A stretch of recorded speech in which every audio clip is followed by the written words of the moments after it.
Welcome to the fourth video in our series of short, bite-wise guides to turning your PhD thesis into a monograph. In the last video, we looked at the process of submitting a book proposal. In this guide, we will look at how to manage your relationship with your publisher once your proposal has been accepted. Later in the series, we'll look at other areas such as the copy editing and review stage of the publication process and ideas for disseminating your finished book. For a general overview, see the first guide in the series, Turning Your Thesis into a Monograph. There are various stages you will need to navigate as your book goes through the transformation from proposal to publication. Although the exact process may vary, there will be at least some common elements. The start of the process is the submission of the proposal, which will usually be read by a commissioning editor. Their role is key, as they will be the person responsible for selling your proposal to their company, and you should try and cultivate a good relationship with them wherever possible. As mentioned in the previous guide, it's a good idea to make contact with the commissioning editor prior to submission of your proposal if you can. If they decide it is something they would be interested in publishing, they will usually send your proposal out to a reviewer, sometimes referred to as a reader, for comment. Whilst your proposal could be accepted or rejected outright at this stage, you might also be asked to carry out some additional development work before final acceptance. We will consider how best to respond to reviewers' and editors' comments later in this guide, but if you feel that what is being asked would fundamentally change your underlying thesis, you might want to reconsider whether they are the right publisher for your research. You are not committed to anything at this stage and can still withdraw from the process, but you will need to be careful how you handle this, as you may want to publish with them at a future date. Neither do you want to gain a reputation for being difficult. Once a firm agreement has been made to publish your book, you will be offered a contract. When this happens, it may vary from publisher to publisher, but ideally it should be as soon as your proposal has been accepted. At this early stage in your career, you probably won't need to use a literary agent, but that does mean managing the contract negotiations yourself. Many terms and conditions will be standard, but there may be some things such as royalties or the number of free copies that you can negotiate. Make sure you check carefully what you're agreeing to in terms of your obligations. So, for example, are you responsible for clearing copyright for third-party materials? And is it you or the publisher who will take charge of sending out copies of your book to reviewers? Your publisher should also make it clear whether there are any fees and charges that you need to pay. These could be for non-standard extras like colour printing of images, but some publishers will also charge hefty upfront fees to cover services such as copy editing and typesetting, so do make sure you know what your financial commitments are and how you're going to pay for them. Both parties must sign the contract and agree to be bound by it. The next stage is to develop your content.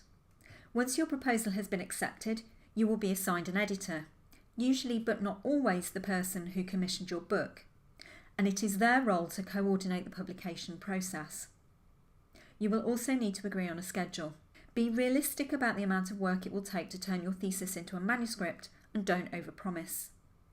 Bear in mind that you may have to substantially rework your introduction and conclusion and possibly add new material. Your editor is your main point of contact at the publisher. As well as setting the timetable for delivery of your manuscript, they will also take responsibility for liaising with reviewers, ensuring that the final submission complies with the publisher's guidelines relating to style and layout, and overseeing the preparation of your manuscript for print. Depending on the terms of your contract, they may also undertake additional tasks, such as publicity and promotion and monitoring sales. A good relationship with your editor is key, and you should do everything you can to provide what they have asked for within the time frame specified. Depending on the schedule you agree with your editor, you may need to deliver your manuscript in batches or as a complete draft at the end. Make sure that this is clear and that you know when your deadlines are. Remember that most editors will be juggling a large number of publications and will not look favourably upon late submissions or manuscripts that are full of spelling mistakes or grammatical errors. However, if you are struggling to comply with a particular request, do open a channel of communication as soon as you can and be proactive in offering solutions or alternatives. Although peer review is more commonly associated with journal articles, most large academic publishers also have some kind of formal review process for books. Reviewers may read selected chapters or even the whole manuscript, and in addition to commenting on the academic quality of the material, suggesting edits and identifying gaps or omissions, they may also be asked to consider other aspects, such as the likely audience. It is important to respond to the reviewer's comments positively and try to incorporate their suggested changes into your work. The reviewer will be an expert in the field, and the aim of their involvement is to help you improve your manuscript. However, if you feel that what has been requested is unreasonable or would undermine your research, you can raise this with your editor. Make sure that you have laid out the evidence that backs up your position and remain polite and professional at all times. It is best to clear the copyright on any third-party materials you intend to use as soon as possible, but if you have not already done this, you need to make sure that you have done it by the end of this stage, as otherwise it will hold up the rest of the process. Once the review is complete and your final manuscript has been approved, it will need to be prepared for production. We will look at this stage in more detail in the next guide, but it is essentially the process by which your manuscript is turned into a book. Copy editing is usually arranged by your publisher, but responsibility for other tasks, such as indexing and proofreading, often sits with the author. Indexing is a specialised skill, and you may want to pay someone to undertake this for you. Once both you and your editor are happy with the final version, it can go into production. This might mean physical printing, conversion to an ebook, or both.